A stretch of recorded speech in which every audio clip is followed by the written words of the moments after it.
আমি আছি এখন রামপুরা ব্রিজের উপর। দেখুন এই পাশে হাতিরঝিল আর এই পাশটা হচ্ছে রামপুরা বাড্ডা অর্থাৎ এয়ারপোর্ট রোড। মানে রাস্তার একটু কন্ডিশনটা দেখুন, মানে কিছু বলার ভাষা নেই। এই যে বড় বড় গাড়িগুলো দেখছেন, এগুলো কিন্তু এদের খেয়াল খুশি মতো চালায়। মানে না বলার কেউ আছে না, এখানে এদের কেউ জবাবদিহিত করবে। ট্রাফিক পুলিশ থাকলেও এদের সাথে পারে না। কারণটা কি জানেন? কারণটা একটু সামনে গেলে দেখা যাবে।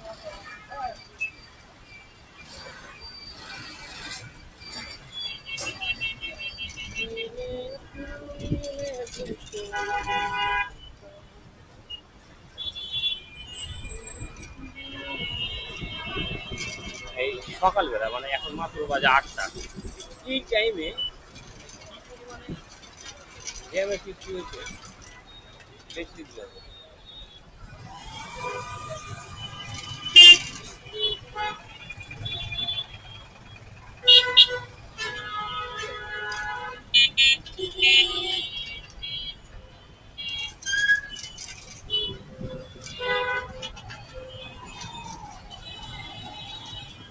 সাইকেলিং করে দেখে কিন্তু এত যুদ্ধ টুদ্ধ করে আর কি সামনে যায়। দেখো, তারা একে তো যাইতে পারি না, তারা খুশ করে আগে একটা খালির সামনে। মানে কিছু বলার ভাষা নেই রে ভাই। বামে ময়লা।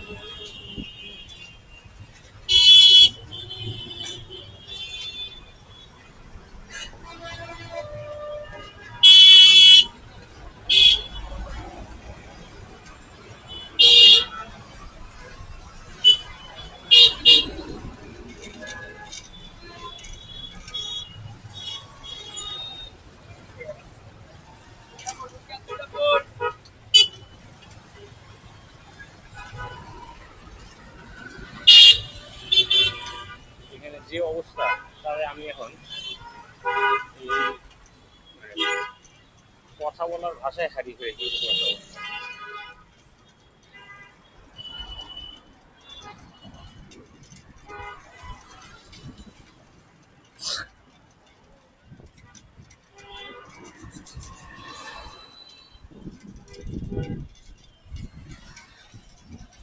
বাপরে! আমি এখন রং রুটে যাবো, এটা হচ্ছে হাতিরঝিল। তো আমি হাতিরঝিলের উল্টো পাশ দিয়ে যাচ্ছি, কারণ এখানে ওয়ান ওয়ে দুইটা লেন রয়েছে। মানে এই পাশ দিয়ে যাওয়ার কোনো ওয়ে নেই। যা আসবে ওপর থেকে এক সাইড মানে এক লেনে দুইটা পাশাপাশি লেন রয়েছে, ওয়ান ওয়ে দুইটা লেন। তো এই লেনগুলো কিন্তু আপনি চাইলে ঘুরে যেতে হবে উল্টো, মানে হাতিরঝিল চকটা কাজ, মানে পুরোটাই ঘুরে এরপর গুলশান যেতে পারবেন। আমি যেদিকে যাচ্ছি এদিকে যাওয়ার কোনো রাস্তা নাই, মানে ওই একটাই, আপনাকে হাতিরঝিল পুরোটাই চক্রাকার ঘুরে ঘুরে ঘুরে ঘুরে এবার যেতে হবে।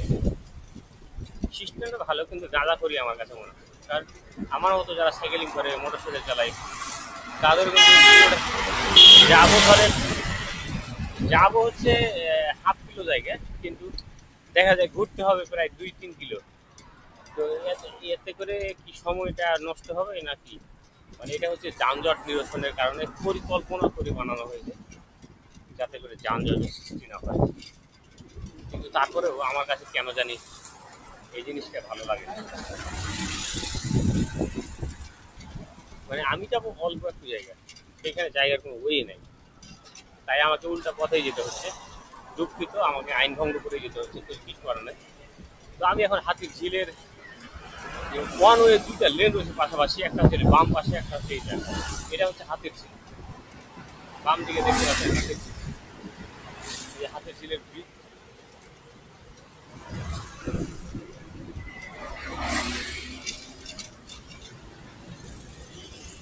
দেখছে যে আমি সাইকেল নিয়ে আসি, তারপরেও নিয়ে যাচ্ছে গাড়িটা, কিছু করার নেই।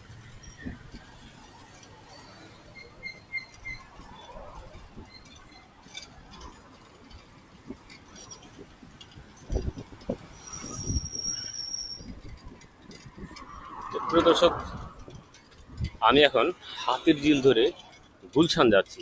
আর এই গুলশানে যেতে যেতে আপনাদের দেখাবো বেশ কিছু দৃশ্য। যেমন এই বাম পাশে হাতের ঝিল, আর এই ডান দিক দিয়ে এই ডান পাশের এইটা হচ্ছে মেরুল বাড্ডা। আর এই যে সোজা একটা ভবন দেখা যাচ্ছে, police plaza shopping mall Gulshan একের।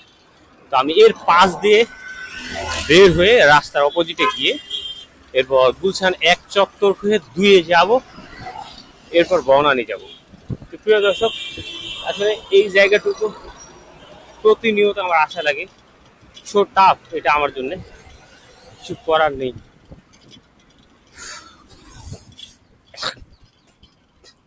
আমার জন্য অভ্যস্ত হয়ে গেছে এটা।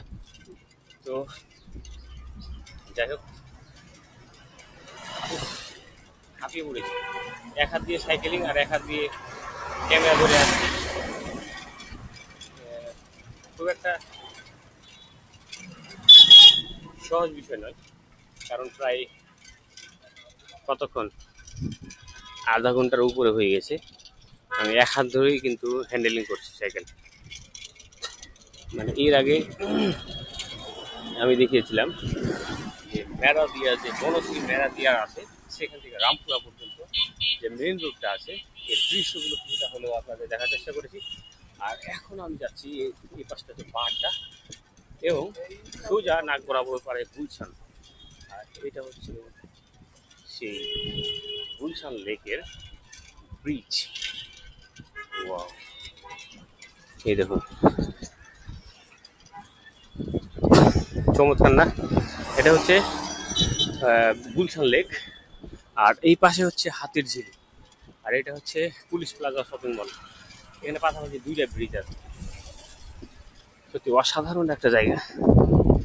আর এই ভিউটা হচ্ছে সবচেয়ে মজার, আমার কাছে খুব ভালো লাগে। তো আমি এখন পুলিশ প্লাজা শপিং মলের পাশ দিয়ে গুলশান ধুয়ে যাব। তো দেখতে থাকুন, উপভোগ করতে থাকুন, পরবর্তী ভিডিও দেখার আমন্ত্রণ রয়েছে।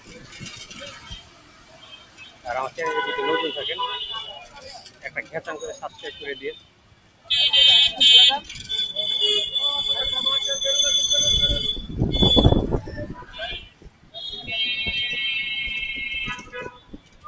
এটাই হচ্ছে police plaza shopping mall. Police plaza shopping mall এটা। তো আমি এদিকে যাবো,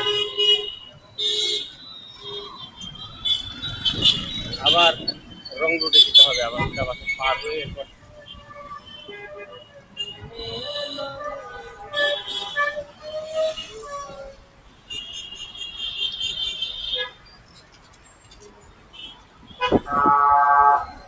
রাস্তা পার হয়ে এরপর আমি যাবো। কিছুক্ষণ ওয়েট করছি, গাড়ি একটু পাতলা হলেই ঢুকে পড়বো ভিতরে।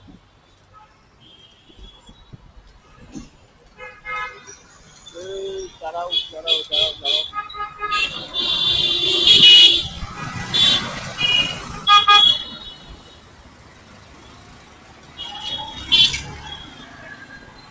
মানে এই হুন্ডাওয়ালা কি পরিমাণে বেপরোয়া হচ্ছে, আমাকে মানে সাইডে দিবে না। আমি যে রাস্তা পার হয়ে গেছি, আগে আপনাদের দেখিয়েছিলাম ঘটনাটা।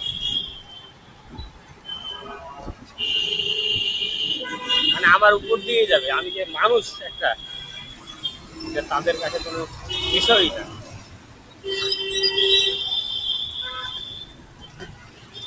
এখন আমার হয়তো বলবেন যে রংপুরে আবার কেন আমি রাস্তা পার হতে আসলাম। রাস্তায় ওখান থেকে মানুষ পারাপার হয়, তাই হচ্ছে আমি পারাপার হলাম। কিন্তু আমার কথা হচ্ছে যেহেতু ফাঁকা ছিল, আর আমি তো সাইকেল নিয়ে রাস্তা পার হলাম না, এই বিষয়টা বলতে আমার সাথে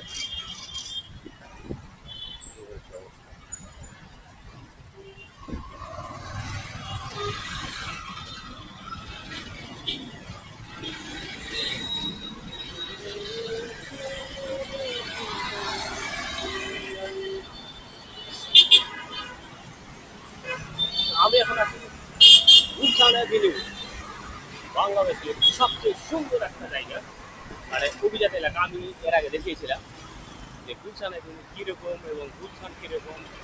তো আমি সেই গুলশান অ্যাভিনিউ দিয়ে যাচ্ছি। প্রিয় দর্শক, আপনি যদি আমার চ্যানেল নতুন হয়ে থাকেন চ্যানেলটি সাবস্ক্রাইব করুন, আর আগের যে ভিডিওগুলো রয়েছে সেগুলো দেখার আমন্ত্রণ রইল। আর হ্যাঁ, ঢাকার কোন এলাকার ভিডিও দেখতে চান সেটা কমেন্ট করুন এবং আপনাদের দেখার চেষ্টা করবো আমি যে আসলে ঢাকার যে পরিস্থিতি, বাংলাদেশের সবচাইতে সুন্দর এবং অভিজাত এবং পরিকল্পনা করে যে নগর গড়ে উঠেছে তা হচ্ছে গুলশান বনানী। কিন্তু এখানেও কেমন জানি মনে হয়, মানে খাপছাড়া খাপছাড়া একটা ভাব মনে হয়।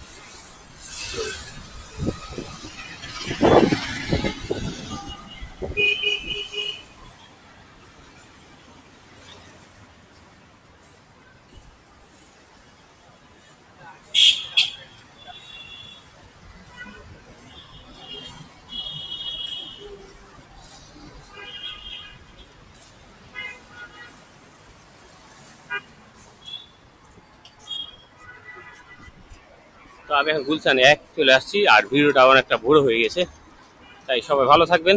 পরবর্তী ভিডিও দেখার আমন্ত্রণ রইল।